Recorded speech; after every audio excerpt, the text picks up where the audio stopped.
একসময় নদী আর খাল ছিল দেশের যোগাযোগ, কৃষি ও বাণিজ্যের প্রধান ভরসা।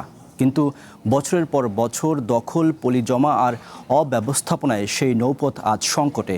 এতে বাড়ছে কৃষি উৎপাদন ব্যয়, জলাবদ্ধতা, পরিবহন খরচ এবং অর্থনৈতিক ক্ষতি। দেশে নদীর সংখ্যা ১,৪১৫টি আর খালের পরিমাণ ছিল ২৪,০০০ কিলোমিটার। কিন্তু বর্তমানে দূষণ দখলে বিপর্যস্ত বেশিরভাগ নদী আর পলি জমে ভরাট হয়েছে ৫৫% বেশি খাল। বর্তমানে যোগাযোগ উপযোগী খালের পরিমাণ ৩,৫০০ কিলোমিটারে নেমে এসেছে। খাল ও নদী হারিয়ে যাওয়ায় কৃষিতে বাড়ছে সংকট।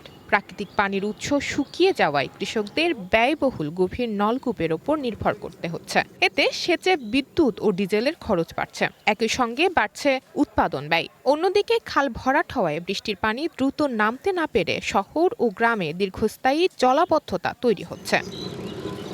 নদীপথের অপ্রতুলতা অর্থনীতিতেও ফেলেছে বড় ধরনের প্রভাব। বর্তমানে দেশের ৭৭% পণ্য পরিবহন হয় সড়ক পথে। যদিও নৌপথে একই পণ্য পরিবহনে খরচ ৬০% পর্যন্ত কমানো সম্ভব। প্রতি টন কিলোমিটারে নৌ পরিবহন সড়কের তুলনায় ৪ থেকে ৮ গুণ বেশি জ্বালানি সাশ্রয়ী। আবার একটি নৌযান একই সঙ্গে ৮০ থেকে ৩৫০ টন পণ্য বহন করতে পারে। সেখানে একটি ট্রাক বহন করে মাত্র ১০ থেকে ১৫ টন, যার প্রভাব পড়ছে দেশের জিডিপিতে।